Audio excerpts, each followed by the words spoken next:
Political science pre-law. Out of college, I worked in Frankfurt as a contract lobbyist for 6 years. I represented everybody from Delta Airlines, payday lenders, bourbon, horses, anybody that would pay me. Does anybody here know what what a contract lobbyist is? Show of hands, anybody? No? Nobody's ever seen the show House of Cards? A contract lobbyist basically takes money to represent an issue or a corporation. So let's say Dr. Barnes and a group of his friends started an organization, the University of Louisville Cannabis Coalition, and they wanted to actively lobby our legislators in Frankfurt. They would raise money from people like yourselves that may or may not support the issue. They would hire somebody like me, and then we would go to Frankfurt and put together a full-blown strategy on how to lobby the legislature to get laws passed that would allow us as Kentuckians to have safe, affordable access to cannabis. This is my social media here at Vote Mayor V. Pretty simple. And that's that. One of the big things I want to do today is make sure that I open up the floor to questions from any of you guys. I know that this is a hot topic amongst us. How many people here are from Louisville, live in Louisville right now? So a good number of you. I'm born and raised in Louisville. I went to Wagner High School, class of 2001. I'm 34 years old. As Dr. Barnes said, I have an interesting background. I am a two-time brain cancer survivor. I was diagnosed in 2012. Had a pretty major surgery, and then again in 2016. So I'm 2.5 years out of a brain surgery. I've used no chemo, no radiation, no opioids, and only cannabis oil. So I've been in California and Los Angeles taking a pretty heavy dose of cannabis oil. And one of the stigmas that we're trying to break down is that anybody who uses medical cannabis is a stoner or a pothead. You've all heard it. Your parents have probably made fun of you or otherwise ostracized you for being pro-cannabis. Who knows anything about cannabis laws here in Kentucky right now? And again, feel free to yell out. You don't have to raise your hand, just whatever. Anybody? Is everybody here scared of cannabis, or their parents hate them because they might smoke weed? Or, I mean, this is an honest conversation, so don't feel like anybody's gonna, berate you. Whatever you say is not on the test. Yeah. So don't. Yeah. Anyway. Again, I'm running for mayor of Louisville. I've got some cards here. I'll leave it at the front of the room, but our main platform is legalizing cannabis. We estimate that in Kentucky there are over 500,000 people who currently use cannabis either medicinally or recreationally. And again, a lot of those people have disproportionately been, a lot of those that have been arrested for cannabis offenses are disproportionately African American, Latino, and mostly young men. I live in West, did I knock that over? I'm sorry. Okay. I live in West Louisville, Chickasaw neighborhood. Anybody here familiar with that? Yeah, so right off the Parkway. And one of the biggest things that Louisville Metro Police has been trained to enforce or eradicate is cannabis. And we're seeing that being used as a linchpin, even the smell of cannabis, whether or not you have cannabis in your presence or in your possession. Officers are trained to bust your head and basically exercise their training to search your car illegally or use the smell of cannabis as a means to further incriminate you, whether it was you had something else in the car, some type of paraphernalia, etc. So that's the number one platform of our campaign. There are 800,000 people in the city of Louisville. Only 250,000 vote. So that's about 500,000 or 500,000 people in Louisville that are, one, either registered to vote and don't show up, or two, aren't even registered and don't care. How many people here are registered to vote? How many people here voted in the last election? So about half of you that are registered voted. So the other half of you, let's talk about why you're not voting. Throw out some reasons why you don't vote. Anybody? You weren't old enough? Okay, so most of you are under 22, so you weren't old enough. What are the reasons? I don't feel educated enough. Okay. Good decision. Got it. All right. What else? Why don't you guys vote? Or why wouldn't you vote? Let's say you're old enough now, but you may not even care to vote. So keep throwing out reasons. What did you say? I live in Louisville. Okay. But I mean, where do you live? So if people run for office in Indiana every year, why don't you vote there? just don't care. You don't feel like it matters, right? Doesn't appeal to you? Yeah. So not educated, don't know much about it. Give me some other reasons besides not being old enough. It's already decided ahead of time. Right, that's a good one. A lot of people feel like elections are pre-decided, especially at the federal level and the presidential level. But as I said, at a local level race, in this race for mayor, there are 9 candidates. There are 4 major candidates, 1 Republican, 1 Democrat, and then 2 other independents. I'm an independent myself. I've lobbied for Republicans, I've lobbied for Democrats. I've always been a registered independent. But when it comes down to true policy, you'll find as you get older that Republicans and Democrats don't really have your best interests at heart. They have their party's agenda, their party's philosophies at heart, and you as an educated, contributing member of society at some point will have to figure out, do I fit into this party's platform, or am I more in the middle and I want to vote more based on candidates? So the reason that I'm running is because 9 people got in the race. The current mayor is a Democrat. He's been in office for 8 years. In Louisville, you can run a maximum of 12 years as mayor. But this mayor came in and ran on a platform of being a more compassionate, inclusive city.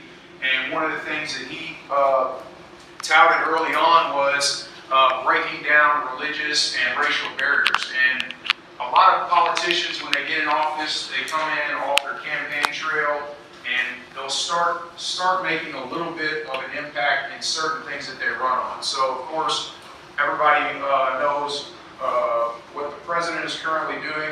Anybody here not familiar with the trail the president's burning or doesn't read the news in some form or fashion, when it comes to undoing everything the past president's done, I mean, that's a bad example. But again, back to the local level, the reason that this race matters is because there are 9 candidates and only so few people vote. So if there are only 250,000 people vote and 9 candidates split that vote equally, that's 30 or 40, 50,000 votes that could decide the mayor for the next 4 years. Louisville has almost 1 million people, and that's a pretty substantial, that's a pretty small number for people not to be voting in a city in a race of this size. Any questions thus far? Again, I want this to be open to you guys. I want you guys to be able to ask me questions about everything, my background working in Frankfurt as a contract lobbyist. I know Dr. Barnes personally through sustainability work here in Louisville. I am the past chairman of the Green Economy team for the Louisville Sustainability Council. If you're not familiar with the Louisville Sustainability Council, they have a summit coming up October 19th. And I think for students it's $7, and I believe it's here on campus. Is that correct? It is on campus. And it is very instrumental in kind of setting the framework moving forward for the future of Louisville in terms of sustainability. One of the things that Dr. Barnes, I don't know if he's told you about, but he was responsible for starting a composting operation here on campus. How many years ago? It's been 9 years now. And 9 years ago, he had 17 dumpsters full of smelly, rotten fruit, vegetables, whatever else you can compost. And since then, I believe that the city has absorbed that program. Or at No, least the city has licensed us. The city has licensed you, and the university has absorbed that program. Yep. And so, how big is that program now? Well, the program composts all of the food waste that's made in the dining halls on campus. In the smaller areas around campus, we have food recovery programs. But we still have the original composting project also, but it works with community partners like Heine Brothers and a few other community partners to compost their waste in the absence of a city program. Does everybody know what composting is, just so we're clear on that? All right, cool. Because I've spoken to some older students and even people my age, and they're like, huh? So it's good to know that you guys are already thinking in terms of sustainability at a young age. Let's get back to a little bit about cannabis and look at that for, give me negative reasons why cannabis shouldn't be legalized. Doesn't mean you believe it, just throw out reasons why you've heard that cannabis is dangerous or it shouldn't be legal. It's a gateway drug, that's awesome. And why, where do you think that came from? Probably people that just started smoking cannabis and picked up other habits too. Sure. So it is a common misnomer, and there is no science to back up that cannabis is a gateway drug. I would argue, as a two-time brain cancer survivor that alcohol is the ultimate gateway drug. However, that's not a part of my platform. Alcohol is already legal, but in my personal experience, I started drinking here in Kentucky at a very early age. Everybody here loves their bourbon, right? So, you know, my mom used to literally put nips of it in my baby bottle as a kid, put me to sleep, and by 11 or 12, I was getting full fours of bourbon and Coke. So I've been drinking for almost 20 years. That for me was the ultimate gateway drug. What are other reasons that cannabis is legal or illegal? It's addictive, okay? Not enough research about it. That's a good one. Not enough research about it? Supposedly makes you melancholy and lazy. Right, exactly. So, you know, the typical stoner propaganda is that if you smoke weed or consume cannabis or use cannabis in any form or fashion, you're lazy, you're unproductive, you just want to play Xbox all day, yada, yada, yada. What else? I saw a couple other hands. It kills brain cells. It kills brain cells. Another misnomer, not true. Impairment, correct. So in states that have legalized cannabis, they've seen a decrease in drunk driving, and there's no science to back up that cannabis impairs your driving. I do not encourage you to smoke and go drive, but because you will get a DUI in Kentucky, but as other states continue to legalize this issue, have more science and research behind it, they find that it does not impair your driving. What else? What other negative connotations? All right, let's talk about positives. Why in the world would a city like Louisville, a population of 1 million people, want to legalize cannabis? You raised your hand, clear up. I thought you did. It can bring in revenue. Bring in revenue, so that's huge. So the city of Denver in 2017, somebody guess how much weed the city of Denver sold last year? Was it $18 million? How much? 18 million? Not close. You said billion or million? Million. Not close. Another guess. 18 million. Billion. Way too much. It was $600 million that the city of Denver, not the state of Colorado, just the city of Denver sold in 2017. Of that, they profited as a city almost $50 million in tax revenue. So when a candidate like our current mayor says that cannabis is not a local issue and he thinks that the federal government should decide, he's absolutely wrong. We are one of the brokest states in the country. We have an $84 billion unfunded public pension system. So for any of you that are potentially considering becoming teachers in the future, your pensions are unfunded to the tune of $84 billion. Kentucky has no way to make up that shortfall right now. Give me another reason that we would consider legalizing cannabis. Why is it positive? Lower crime rate. Lower the crime rate, that's a great one. It helps direct people away from like worse drugs. Absolutely, you great points. Immune system's very expensive. Absolutely. Asthma, or Cancer, yeah. What do you got? It's safer. Safer. So that kind of goes with what you were saying. Allows us to better regulate it. It does. It allows us to better regulate it and tax it as well. And one of the main things about regulating cannabis is the reason we regulate alcohol is because you don't want to go to some random guy and buy moonshine out of his trunk and then find out that it wasn't properly made, and the next thing you know, you're sick. The same goes with cannabis, especially when you need it for medicinal purposes.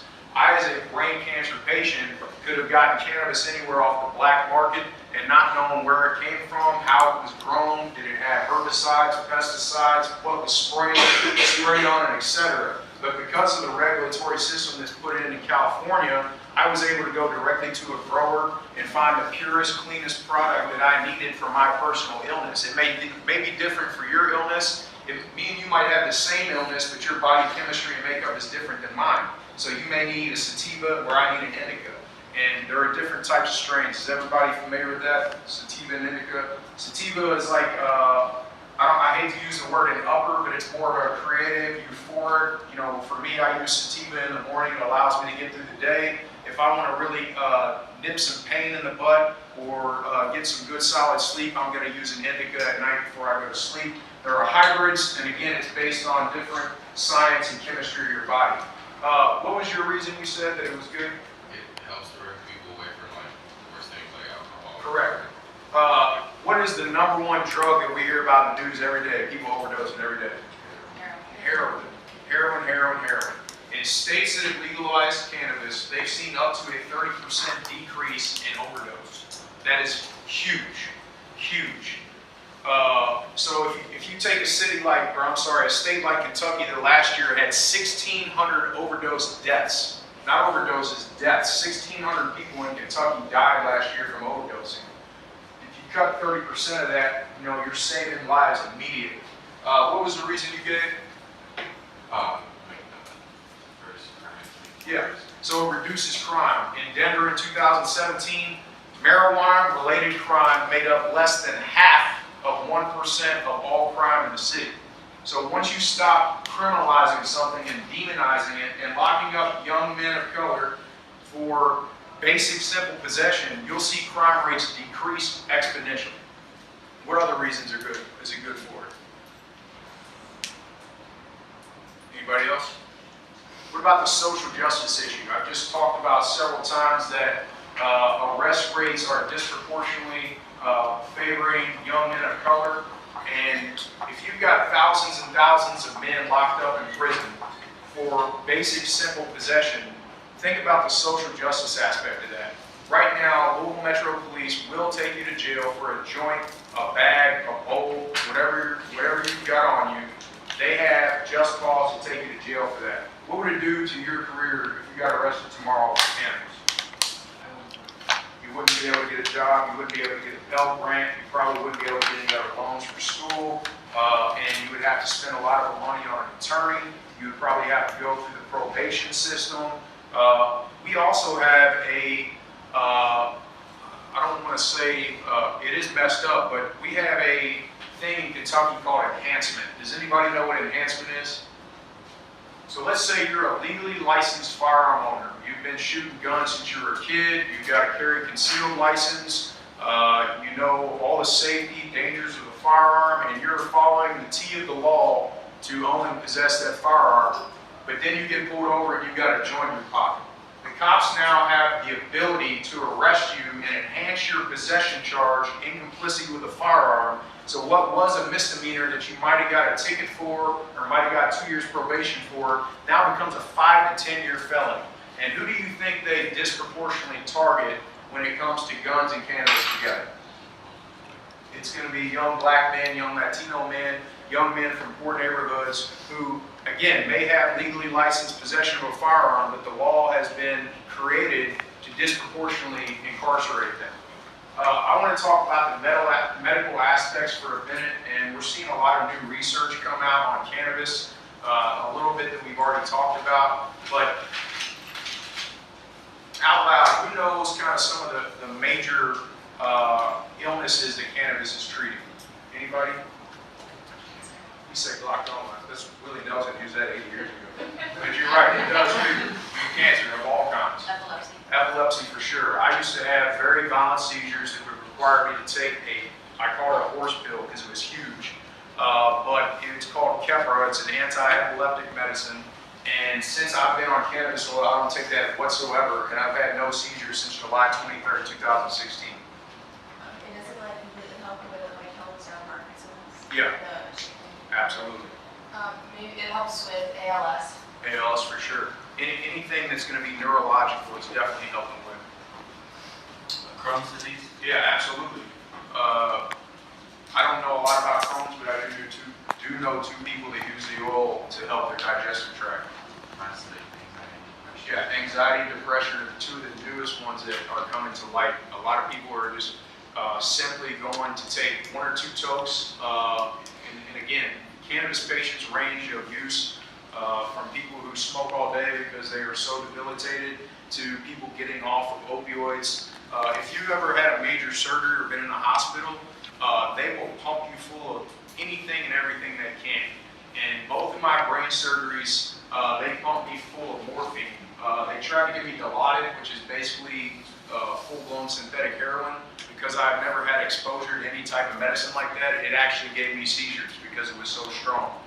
But within 4 days of being out of the hospital both times, I was completely off opioids because of cannabis. Any other comments, health positives, benefits of cannabis that we haven't discussed yet that you guys can think of? know if this is like a thing. My dad used cannabis oil for his back pain. Absolutely. And it's minor ailments. So there are two different types of cannabis oils that are being used right now to treat all types of ailments. And CBD, has everybody heard of CBD? And then you've got THC. So CBD is called cannabidiol, and that is the non-psychoactive version, and predominantly comes from the hemp plant. Does anybody here know the difference in hemp and marijuana? Correct. Anybody else got more of a definition than not having THC? The male plant? Hemp is the male. The male. Yeah, correct. Anybody else know the difference between hemp and cannabis? They're cousins, they're related, as this gentleman said, and this gentleman said, hemp is predominantly the male plant, which will not flower and produce buds, and if you put hemp and cannabis in the same vicinity, the hemp will actually cross-pollinate the female and dilute the THC. But the standard right now for being considered THC is that it has to have 0.003% THC to qualify for CBD. In Kentucky, in 2011, we passed something called a hemp bill, so now Kentucky can legally produce hemp.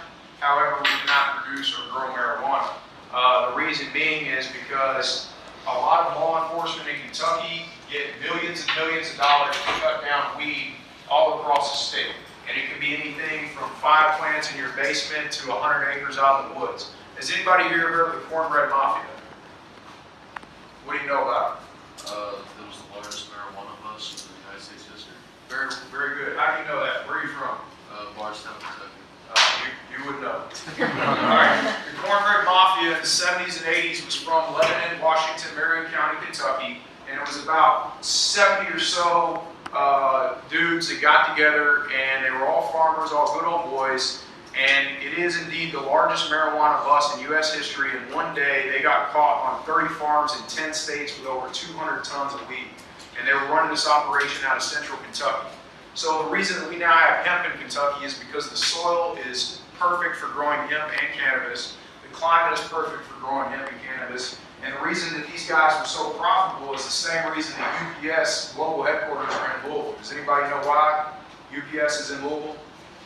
You can reach 70% of the U.S. population in a one-day drive from Louisville. So if you were going to create a large trafficking operation, Kentucky's the place to be.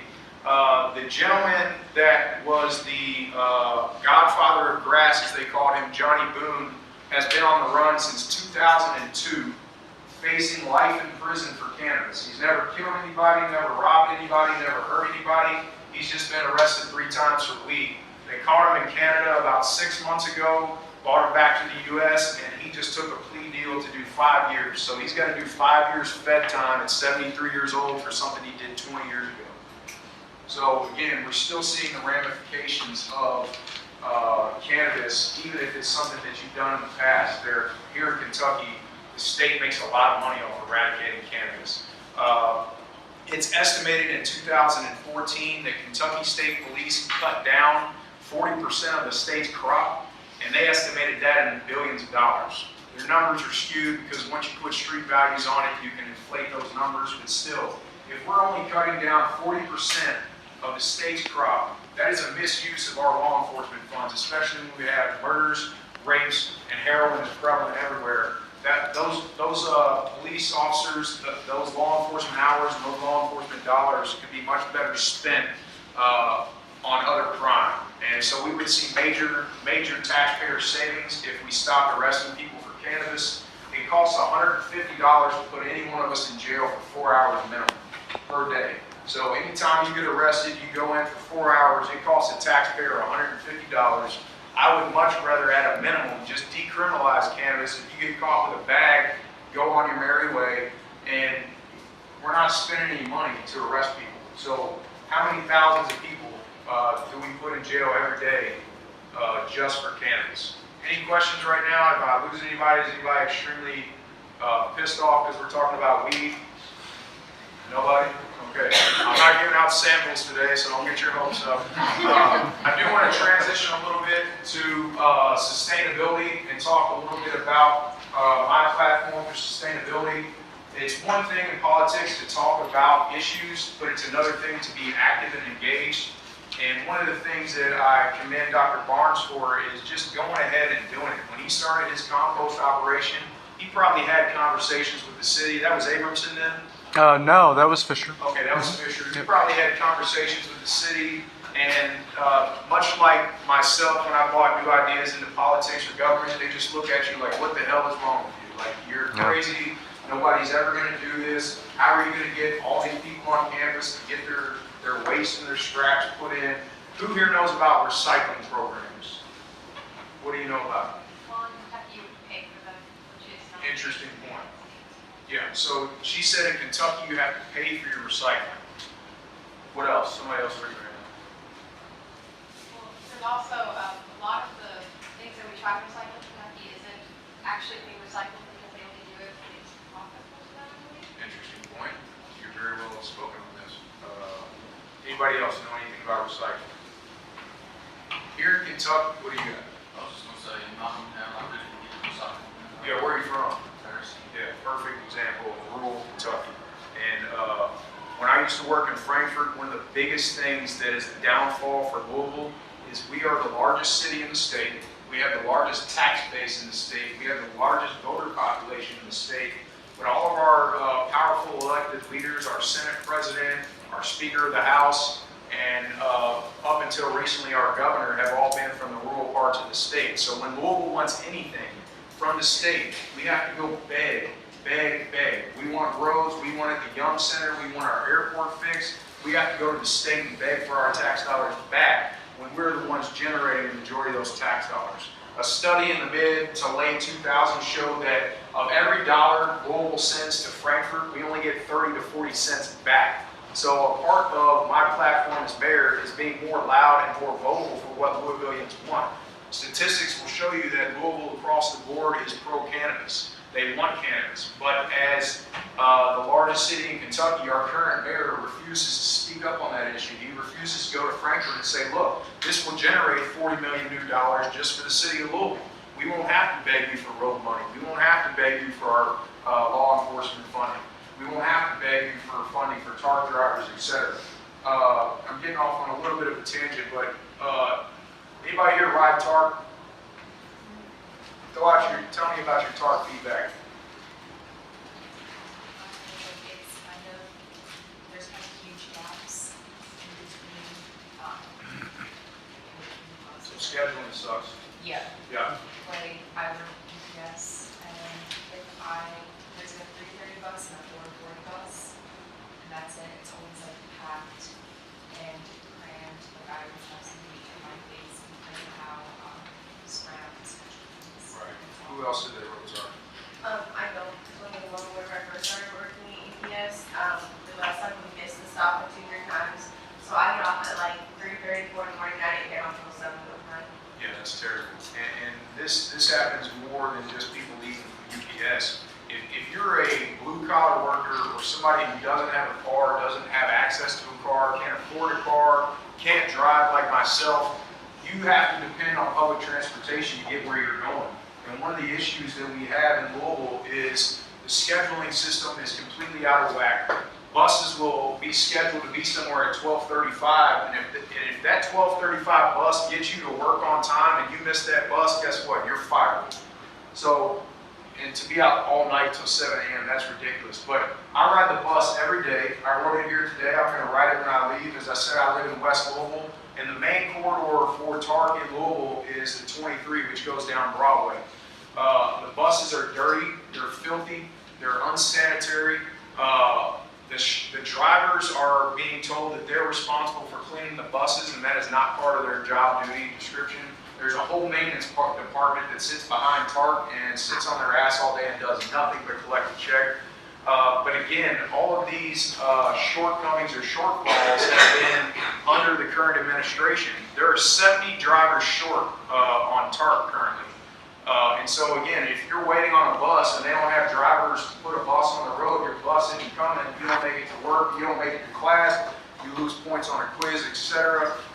It's a very a very comprehensive problem, but one of the solutions that we think may be the answer to that is putting in light rail. Does anybody know about light rail or monorail here? Is anybody here from a bigger city like Chicago, New York? Nobody? Throw out cities. Where's everybody from? It's not from Louisville. Where are you guys from? I'm from New Albany, but I know that you're talking about Okay. like a railway system. I know you're from Louisville. You're where? Exactly. Yeah, exactly. My brother was in college in Indianapolis, and they had like a little, what are you talking about? Yeah, light rail. So our concept is that at 2 times of the day, downtown is overcrowded. It's between 7 and 9 a.m. and between 4 and 6 p.m. You've got, I don't know, a couple 100,000 people. That's not an official number, so that won't be on the quiz. But you've got all these thousands of people trying to get out downtown at one time, and there's no way to effectively get them out. They're stuck on 71, 65 Dixie Highway for hours at a time. And so we think that if we put 2 monorails in, one out the 71 corridor to the east end, Oldham County, and another one out the Dixie Highway west-southwest corridor, that we would free up a lot of traffic on the roads, which also would decrease the amount of driving on the roads, which would also decrease the amount of toxins we put in the air from our cars. Does anybody here know what an urban heat island is? What is it? Well, it's like, because there's so much asphalt and so little green space, that like, it stays warm even when like the sun isn't beating down as much. So, Right. That's a good portion of it. Anybody else raise their hand?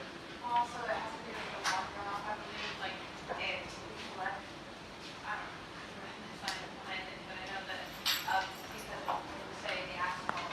Sure. One of the main problems in downtown Louisville, and the number has increased, I think I quoted to one of your Bellarmine classes, it was 82 vacant or abandoned parking lots, but in last week's Leo magazine, I believe it said 380 something.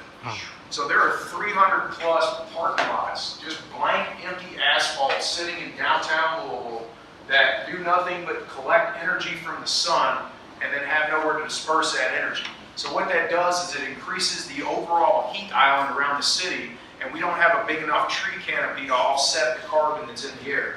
And this gets into some pretty crazy chemistry, but Louisville, again, cannot set its own energy policy. So the reason that we don't have solar energy in the progressive seat of the state is because the state has a law that says we can't burn anything other than coal.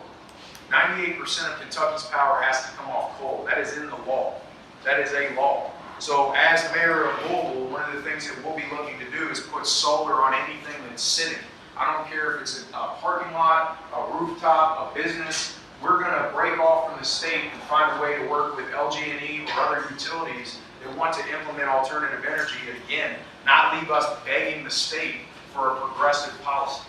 That's one of the main problems with Louisville. Again, we're the largest taxpayer base, we're the largest population in the state, but because we're in good old Podunk, Kentucky, we have to go to Frankfurt and beg our legislators for the most minute things.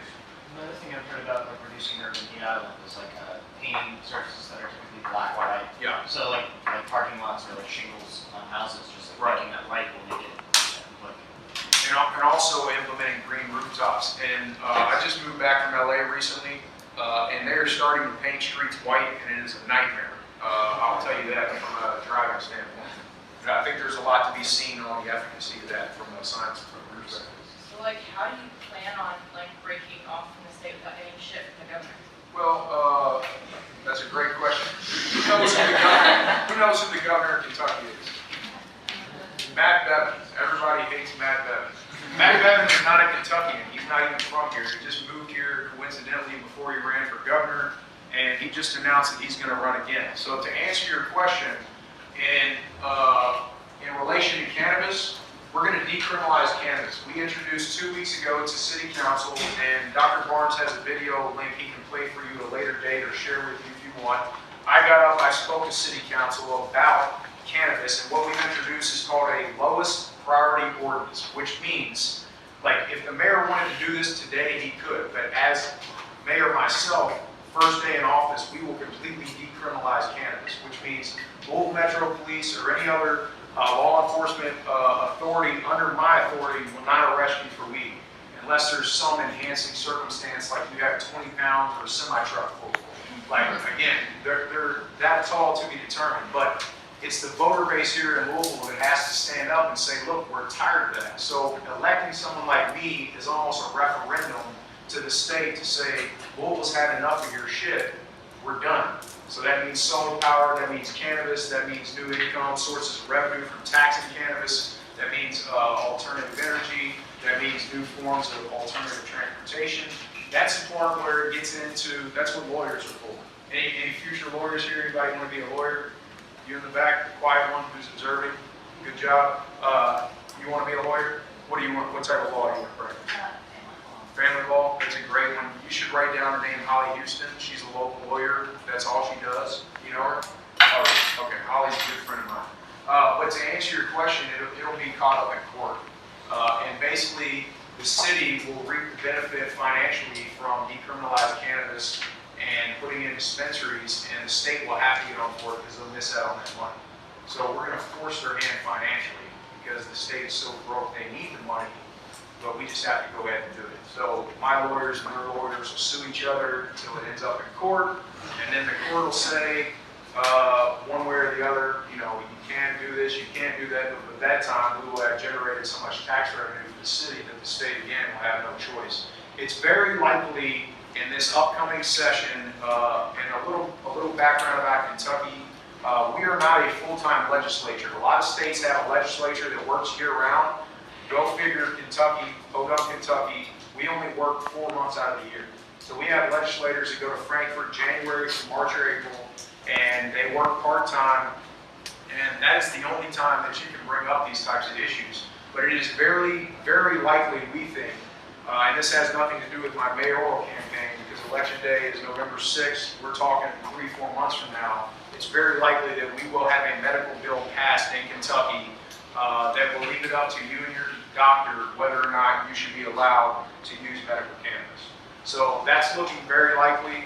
But one of the main things, again, is people speaking up. And we're in Louisville. We're in a safe haven where we can speak up about weed and not have our doors kicked in. But in Paris, Kentucky, Hart County, Kentucky, some of these other counties, if you go to county town hall meetings and even mention that you're pro-weed, they'll be at your house 2 days later, raid your house. So we still live in the age and the propaganda of reefer madness where county sheriffs will kick in your door even if you advocate.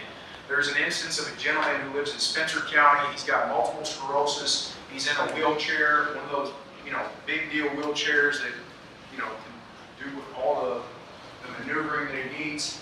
And he goes into a Simpsonville or Shepherdsville City Council meeting and says, I'm an MS patient. I use cannabis. I'm for this. I wish you all would put some type of ordinance in. 2 days later, they raided his house and arrested him for 3 plants. Like 3 plants. That's a joke. Do you have a question? Yeah, I do. So like, I've never been like affected or really had like a lot of exposure to like drug cannabis, like Sure. THC.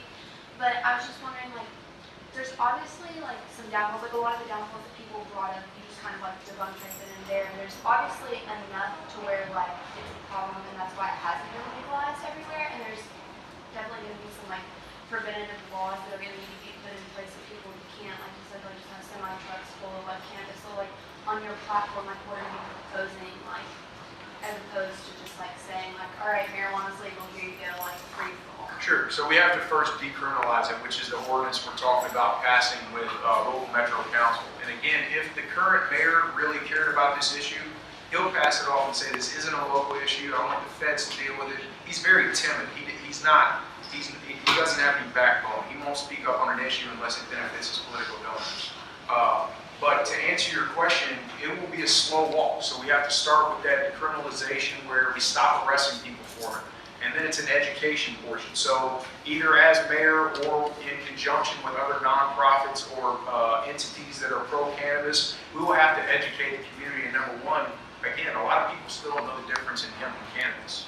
So that is the most rudimentary intro to the difference. But we'll have to put in some type of regulations or ordinances that specify, okay, you can have up to a certain form, a certain portion or allotment per individual, and make sure that, again, somebody's not bringing in a semi-truck or whatever, because if we go ahead and decriminalize it, there then is a liability on the city to make sure that what people have access to is safe. Everybody or not, I hate to say everybody, but one of the things that is being introduced into the market now is called synthetic marijuana, K2 or spice. There's nothing, there is no chemical, they're not similar. There's no synthetic, like, if you take opioids and heroin, they're synthetic, a match, like chemical. Synthetic marijuana and cannabis, like the real weed, they're not even on the same spectrum. So there's a huge education portion that has to be done. But again, regulations will vary based on the climate at the time. Me personally, I think you should be able to have whatever your doctor says you should be able to have. So for me, it takes 3 pounds of flour to make, like 3 pounds of weed to make a 3-month supply of the oil I take. So I may need access to 200 plants and 12 pounds at one time to get a year's supply. Whereas you might just need it for migraines and headaches, and so you might need an ounce a month or something. And again, it should not be up to me as a legislator to dictate what you and your doctor decide is best for your health. Me as a mayor can't say, well, you should only get 5 Percocets for your back surgery. It's not up to me. It's up to me to put in policies that allow you and your doctor to share in that privilege of determining what's best for your care. Does that answer your question? Again, there's a lot of regulation and red tape that will have to be put in, but a good example of bad policy that's been put in California, they used to have what was called the Compassionate Care Act, and that was good up until the summer of 2016. They passed what was called Proposition 64, which made it recreational statewide. But now within that recreational cannabis, there's a 3-tier system. So if you're the guy that just wants to go in, buy your ounce of your dabs and get stoned on the weekend, you don't really care about the medicinal value of it, you go in and you're going to get taxed through the roof. You're going to pay like $400 for an ounce of the primo top shelf stuff, and the cost, the taxes you're paying on that is probably $50 to $60. The second tier of that is you've got a recommendation from your doctor. You go into the dispensary and they're going to give you a patient price, which is probably $250 to $300 an ounce. Then the third tier of that is where it gets crazy, like 1984 government control type thing, where if you want no taxes on your cannabis and you're a full-blown patient who absolutely has to have it, can't afford it, you go get your recommendation from the doctor. Then you go to your county clerk in the county of your residence and you sign an affidavit basically waiving your rights to most anything, including your right to own a firearm. So if you want free, tax-free, access to weed as a patient in California, they've instituted a law that basically strips you of other rights so that you can have rights to that cannabis. I don't agree with that. I think that's wrong. I do think that there should be tiers for recreational and medicinal. If you're a true patient and a doctor says that you use that medicine and you need that medicine, you shouldn't be taxed exorbitantly. You should pay a moderate tax like you pay on alcohol or whatever else it is you consume medicinally. But recreationally, that's where the big tax dollars come from. So like in regards to like restricting like your right to have like a licensed firearm and being able to use marijuana, like do you like just like not necessarily disregard, but like do you not affirm like the belief that like taking a drug like marijuana and possessing a firearm could like potentially be like a danger to the community? If I believe marijuana was a drug, maybe. But marijuana is not a drug. It's a plant that grows in nature. It's not man-made. It's been there since the beginning of time. It's been used medicinally for thousands and thousands and thousands and thousands of years. We as Americans, and specifically we as millennials, have been propagandized to think that cannabis is a drug. Does anybody know when marijuana was made illegal? Anybody? The year, the way it was made illegal? Not the 60s. 1937. It was right in the middle of Prohibition, and cannabis at that time was demonized racially. They said that cannabis at that time was mainly used by blacks, Latinos, musicians, entertainers, and then if you were a woman and you smoked cannabis, you were more likely to leave your husband because you smoked cannabis than you were if you weren't. So there was a huge propaganda put into place by the Dow Chemical Company, DuPont, some of the major conglomerates who wanted to use hemp, that had traditionally been using hemp, they wanted to move to synthetic fibers. So with that, they lumped in marijuana. It helped increase alcohol sales. It helped introduce us to a whole new level of pharmaceuticals. But the reason that cannabis is illegal is basically off government disinformation or misinformation in 1937. You can look up Harry Anslinger. He was the guy that made the push. He went to Congress and he was very blatantly racist about why cannabis should be illegal. Do your research, like look that up. Okay, so like, I'm really not trying to sound like I'm not pro cannabis just because like, No, dude. I actually am, but like, I'm just like thinking about like the other things. But like you said, like the tier 1, like the recreational use, is gonna be like where you get all the tax dollars, like it's really gonna like. That's where California's getting all their tax dollars. Okay, so like, would you say like it would be similar here? I think that it should not be, number one, I don't think medicine should be exorbitantly taxed. But again, the amount of cannabis that would be sold would be more than enough to generate $40 to $50 million. Yes. Colorado did it the right way. They put in a minimal tax and allow some gray area between growers and dispensaries and how it's transported and shipped. For example, if you're a farmer in Colorado, 80% of your crop, you don't have to report sales on. So you might be giving that to sick patients that you know. When I was in California, I didn't pay for my medicine because I was a patient.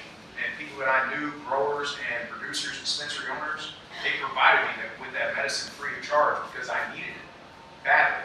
So I think that Colorado did it right in the sense that they put in a tax that allowed for recreational and still allowed the medicinal patients access to their medicine without taxing them. So it's a fine line, because I think California has gone completely overboard in taxing the recreational, thinking that we're all going to get on a plane tomorrow, fly to California, and be there for 3 days and spend a couple $100. They're banking on that tourism dollar. Same reason Vegas just legalized weed. Vegas went legal in the summer of 2007, sold out of weed in 1 month. Like literally, sold out of weed. So, but like, since like the recreational weed is the one that's gonna be like taxed, like to get the money in. The most. You'll still have a tax on medical cannabis. You'll still have just like any other business pays income tax, sales tax. You'll still have taxes generated off the growth, the sale, the packaging, all that. Yeah, but like, well, since like it is gonna be like the most taxed though, wouldn't that like encourage like street selling, which is like not money going to the state or the city or whatever? Very good But point. like then you can't get mad at people selling it on the streets because it's decreased. Correct. So you have just proven why California's policy is bad, because it's so highly taxed that the black market is thriving exponentially.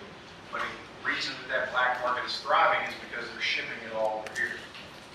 So if you want cheap weed, go to California, buy 100 pounds and ship it to wherever you're from, you're going to make money hand over fist, but it's still in the black market. My concern with the black market is less the taxation and more the safety and the quality of the medicine itself. So again, we don't want somebody who's growing weed who doesn't know what they're doing and spraying it with herbicides, pesticides, whatever else to make it look pretty, whatever, and then putting it on the market unregulated. It's just like you can't buy moonshine from somebody because it's not made in a safe manner. Does that make sense? So again, I think there's a lot to be determined at the state level in terms of taxes, and this doesn't even include federal taxes yet. We're just now hearing about cases in states that have legalized where guys didn't pay the federal taxes, they paid all the state taxes, paid all the city taxes, didn't pay the Fed tax, and now they're going to prison for 10 years, even though it's federally illegal. So what's the black market on cannabis like in places like Denver? It's still huge, again, because there's nothing stopping the majority of people from outside of Denver going there, finding a grower, buying 10, 20, 30, 100 pounds at a time, and then somehow getting it back to their non-legal states. So the black market there mostly thrives to support other states who don't have it yet. When it comes to legalizing medical cannabis, how would the insurance policies, like would you have to pay for the cannabis out of pocket, or would insurance companies pay? That's a good question, and until it is federally legal, insurance is not going to touch this. The biggest proponent right now, one of the biggest proponents is the Farm Bureau here in Kentucky, both on the agricultural side, but also on the insurance side. We've got a lot of people now that are using CBD, which has no psychoactive properties. You can buy it at Walmart, you can buy it at Walgreens. There are all kinds of shops up and down the highlands. Gas stations have it. But again, a doctor or an insurance company is not going to allow you to report that or take that off your insurance because it's federally illegal. So hopefully it at some point, we will have insurance companies that will actually, cover that cost, just like Obamacare covers the majority of prescriptions now. But I think we're a long way from it. Who else got questions? Her first. So like how do you, I don't know what to say. Sorry. Go to her and then I'll figure out That's how all to right. do it. Go ahead. Okay, so when you look at the medical side of it, cannabis will still connect to your cannabinoid receptors the same way that, like, between hemp and cannabis, like, they'll still connect to your sensors the same way. So why would you go all the way to cannabis whenever cannabis still doing this pretty much the same thing? So that's a good question. And what Emily said, correct, Emily? Emily asked the question, if I'm using CBD, why do I need THC? And so my answer is CBD and THC both have medicinal properties. CBD is like Aleve or Tylenol. THC is like full-blown pain medicine. So like, if I need relief from aches and pains, or I've got jitters or minor anxieties, CBD may work for me, especially if I've not previously used cannabis. Whereas for me, I had major violent seizures and I had to get off those opioids, so it took full-blown THC 1,000 milligrams a day to get off of. Like, we could all sit here all day and try to smoke 1,000 milligrams, it's not happening. So when you concentrate it and put it in oil, it's very effective. And she brought up another point that I didn't mention. How many of you know that your body already has THC and CBD in it? Any chemistry, biology majors here? Our bodies already have what's called an endocannabinoid system. So before 1937, when Anslinger came in and demonized hemp and cannabis, the majority of cattle, livestock, goats, chickens were all being fed off of hemp feed, which now we've heard of hemp seed, hemp oil is becoming back prevalent in the health space. Before 1937, all the way back to the founding farmers, we were growing hemp. At some point, it was mandated in Kentucky that you had to grow hemp. It's in our Constitution that you had to grow hemp. So our bodies before 1937, the actual chemical composition of our bodies already had THC, hemp, CBD in it. When we implemented policy that stripped it out, that's when we started seeing all these other health issues come to light because our bodies were nutrient deprived, essentially. Did you figure out your question? Yes. How much do you think recreational marijuana should cost? I don't have an exact answer on that. I think it's going to be based on each community's needs. And the way that I see it being implemented is, so let's say I, as mayor of Louisville, say all of Louisville can have dispensaries now. But you live in J-Town, and J-Town City Council and J-Town voters may not want dispensaries in their neighborhood.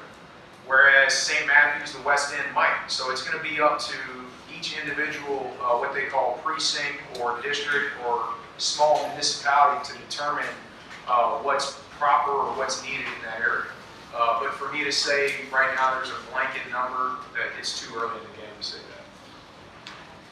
My question kind of overlaps because you were talking about sustainability a little bit earlier. With the production of marijuana in like Kentucky, do you have any like overlap between like creating dispensaries in places that would be like urban infill, where you're like restoring an old building, or like using brownfields, or like, you know, like, do you have any overlap between the sustainability of the cannabis? Absolutely. So brownfields is a dirty topic, no pun intended. I would not suggest anybody consume any cannabis grown on a brownfield. However, if you want to look at the science of phytoremediation and you go in and put crops like hemp and another crop that my company works with called Kenaf, Kenaf, they have a 6 to 7 foot deep taproot, so they can go in and restore that soil, thus making it reusable for other purposes or other industries. But one of my main concerns is sustainability in cannabis has anybody been to a cannabis state yet and like gone into a dispensary? So like everything that you bought weed in was non-recyclable, probably in some type of plastic container, and 9 times out of 10 is getting thrown right in the trash. So one of the things that I'm concerned with is the sustainability long-term of the packaging and the materials that we use in the cannabis market. There is no reason whatsoever that every piece of paper on your desk couldn't be made out of hemp right now, other than the #1 producer of paper in the country is also a multi-billion, international conglomerate. So lobbying against them is kind of a big task. Did that answer your question? I think that, again, sustainability with cannabis, we're gonna have to start looking at the materials that are used to produce cannabis. What type of water runoff are there? What type of lighting solutions are there for indoor grows? You know, you've got guys that grow outdoor and indoor, and the outdoor guys want to keep growing outdoor. So there'll be different applications, sustainability-wise, et cetera. I lost track. Go ahead. Just a question, how are you polling against the other candidates? You know, My name ID is pretty good. I won't give exact polling numbers, but good enough for me to be in the race, I can tell you that.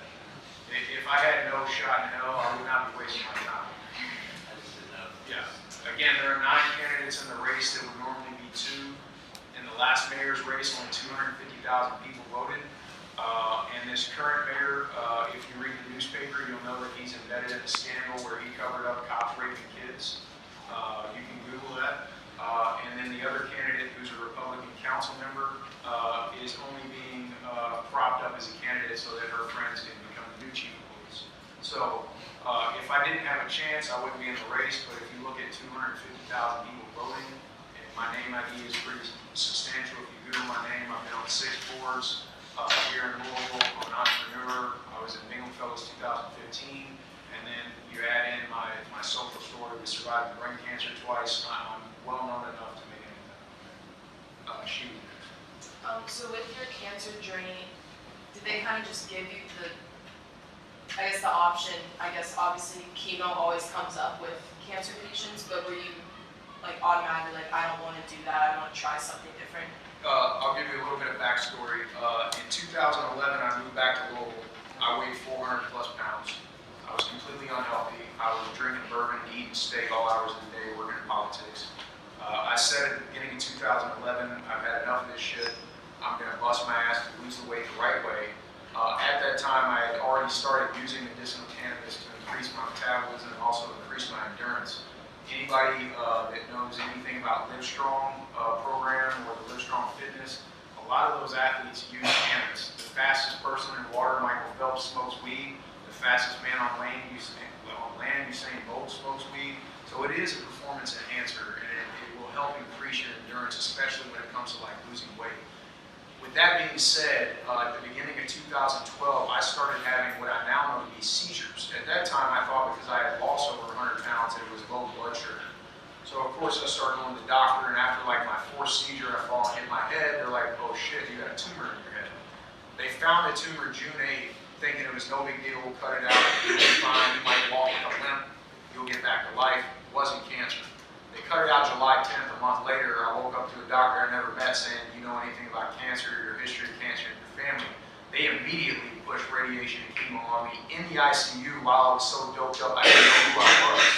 So to answer your question, I was not given another option. Had I not had a doctor who was, he was not an American doctor, he's Palestinian. He said the days where we treat all age cancer patients the same are over. If you were 55 or 60 years old, we would go right into radiation, right into chemo. He said, but at that time I was 29 and I had a very promising future. And he said, we need to monitor this and watch it. So at that point, that was, you know, I had already known enough about medical cannabis to know that that was an option I would want to pursue over opioids, chemo, radiation. I have fought diligently with my doctors in Kentucky for 6 years to okay me going to California without them raising the stink. And I have an oncologist now who's an Italian-born, came to the United States from Italy, and also practiced in California before coming to Kentucky, who knows that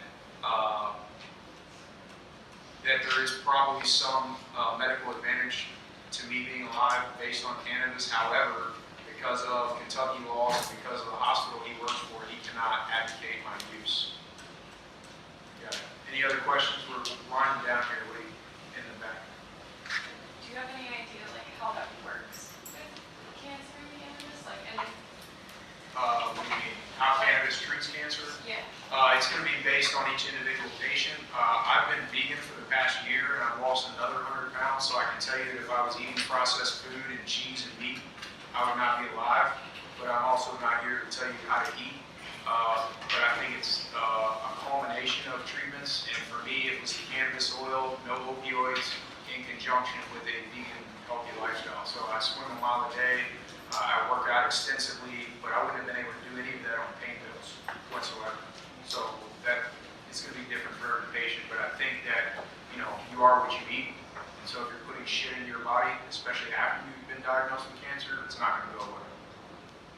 Okay, so with the plants, are you looking to utilize the whole thing instead of just like flowers and buds, like, because I know, I can't remember which candidate it was, it was blood farm one next to me where I think it was World War I, where they would take the, like the actual like plant, like the stems and stuff, not stems, like, you know what I'm talking about, right? Stall. Yeah, the stalks. And they would use it to make like a rope. That's him.